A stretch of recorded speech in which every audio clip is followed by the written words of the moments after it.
So what makes me cranky about Atomic Blonde? Red balloons. 99 of them, in fact. Because Atomic Blonde spends more time trying to incorporate Cold War era pop tunes like that into the movie than helping us understand what the hell is going on half the time.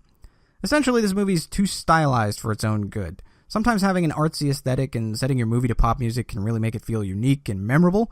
Other times, it just distracts from everything good your movie is doing. See Guardians of the Galaxy for an example of how to do this well. Atomic Blonde, on the other hand, is far less subtle or competent in how it uses its stylistic elements. Now, I haven't read the graphic novel upon which this is based, so I don't know if that's just them being true to the source material, but ultimately all their attempts to give this thing its own unique look, feel, and sound just made everything more confusing.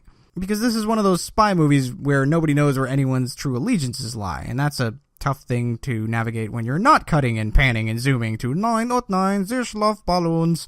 And while I ultimately was able to follow its twists and turns, the people who saw it with me were completely confused by the end.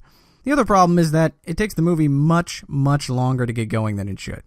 There's some action towards the beginning, but most of that you've seen in the trailers. And in any event, the first hour or so is mainly just watching Charlize Theron brooding while other characters stare at her. I get that this character is supposed to be something of an enigma, but someone staring blankly off into space does get old pretty fast. On the plus side, she does a bit of that brooding stark naked. And since this is an indie kind of film, they're not afraid to show the naughty bits. It's always surprising to see that sort of thing since sexual content brings down the censorship hammer faster than Thor in a rock-smashing contest. Drop the F-bomb and show all the gore you want, but you best keep those boobs covered up or that censor will get you. Not that you won't get your share of bleeding and cursing in addition to a little nudity now and again. There are some great action sequences in here, particularly later in the film when it finally gets off its ass and gets to the actual point. While it's not quite John Wick-level choreography, it's still incredibly brutal and beautifully executed hand-to-hand combat mixed with a little gunplay.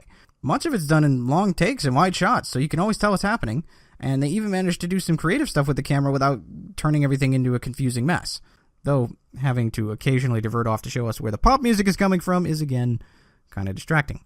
Even better, though, Atomic Blonde frequently spits in the face of typical movie fight cliches. There's none of that magic off-button stuff we see in a lot of fight scenes where the hero can just tap the red shirts and have them instantly drop unconscious. These guys take a lot of punishment, and some of them keep on coming even after being shot in pretty vital areas. And they actually hurt our main character when they hit her.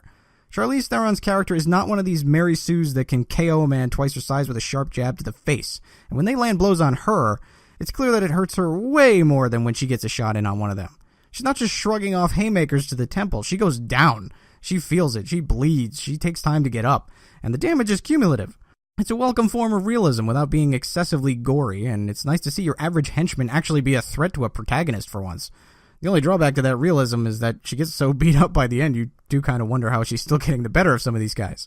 But in any case, actually allowing physics to exist rather than giving a 120-pound female the mass of a 300-pound guy helps make these fight sequences interesting, since Theron's character has to get creative to overcome her opponent's physical advantages. And the best part is, it doesn't always work. Repeatedly stabbing a guy with a bottle opener may hurt a hell of a lot more than punching him, but it's still a shallow wound, and so they can, and they do, keep fighting.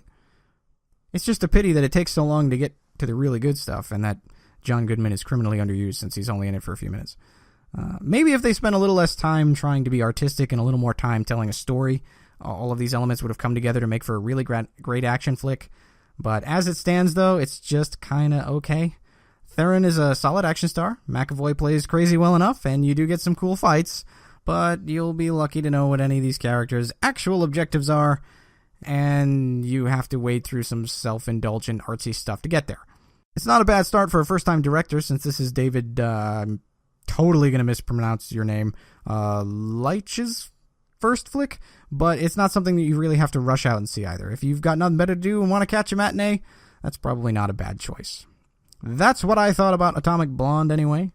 Let me know what you thought in the comments, and hopefully I don't have to send in a team of super spies to convince you to hit that thumbs up and subscribe to my channel for more reviews.